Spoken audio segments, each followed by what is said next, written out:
How has history perpetuated the false idea that enslaved people accepted their fate without resistance? I always say that the South lost the Civil War militarily, but they won ideologically. Mhm. And the myths surrounding the nature and character of Black people emanate primarily from the South, as Black people being criminals, we have criminalization of the race, uh, as you said, the docility, the ignorance, the genuine acceptance of slavery by these people. And again, we talking a couple hundred years. So at different points, you're going to see different activities. Like you'll see a peak of revolts, like in the 1700s, mid 1700s, all the way up to the 1800s, into the end of slavery. Well, what happened those first 200 years? Well, number one, y'all, people were dazed. They were traumatized. They didn't know what was going on. They're torn from their family. They're coming, and then by the time you get up to the third generation, you did have some Black people that accepted their fate. They believe, hey, I was a slave, I'm a slave, my parents were slaves, my grandparents were slaves. That's all they could see. They could not see it. If you would have asked a Black person in 1800 if they thought they were ever going to be free, they would say no, right? They didn't see it. It's just like when we ask Black people today, you think you're ever going to get reparations? No, you can't see it, right? That was their fate. So you're going to have all kinds of stories, but I believe resistance took place every day in a number of different forms.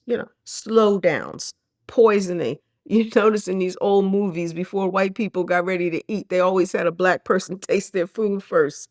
You know, Fires. That's a big one. Setting things on fire. New York almost burned down. Montreal, they were just burnt.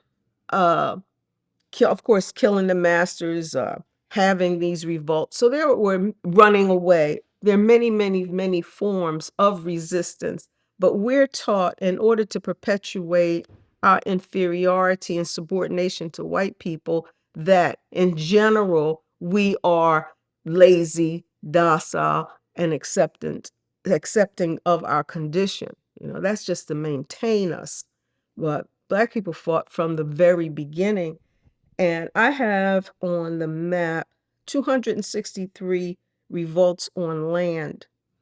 Those are documented. Now the problem is these are the ones that are documented in English. Okay, but remember we got the Portuguese, we got the French, we have the Dutch.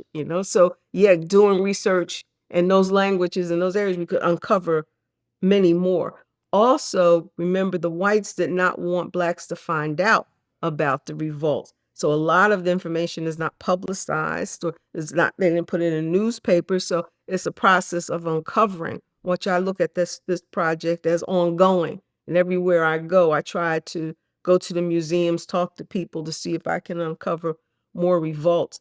And Eric Taylor, in his book, If We Must Die, he documented 500, and this is just English speaking, 500 revolts on ships. All right. So there was probably, 10 times that amount. And it was because of those revolts that we actually have the end of enslavement. And, the history we're taught is, oh, it was the white abolitionists who freed us. That was a part of it, but the major part were those revolts. They were expensive. People were dying. People were afraid. They had to come to some consensus. How empowering was it for you when you started to learn about these revolts? It was very empowering, especially the women. And I always get asked, "What about the women?" To see, how what they came up with and the lengths they went through to have these revolts. It was just amazing to me. And I started the project being an A-level historian. Because I'm really truly a political scientist, but I really thought I knew a lot about history. But I just learned so much, and I think one thing that also empowered me in a kind of perverse way, or the punishments. to see what they went through and what the trauma of watching you're watching people being buried alive and one bone broken at a time and whipped 700 times, and what did that do to our ancestors? You know, why would you put yourself through that? You know, their stamina, their to even take the risk. They were like, I'm not doing this, you know. So yeah, it was very empowering. But then yeah, at some points I had to back off. It got a little much for me. Can you speak about Solitude out of Guadalupe? Oh yeah, The yeah, that's a pregnant woman good that led the one. resistance. Yeah, that's a good one. 1802 in Guadeloupe. There was a woman, Solitude. She was about 30 years old and she was visibly pregnant. So we could say maybe she was about 7 months pregnant.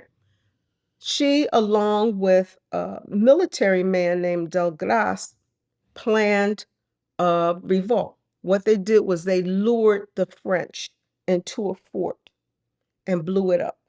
And 400 Frenchmen were killed. And all her people were killed. But she was captured alive. And once the baby was born, it was given to her master. And then she was executed in their language, unimaginable ways. Mhm.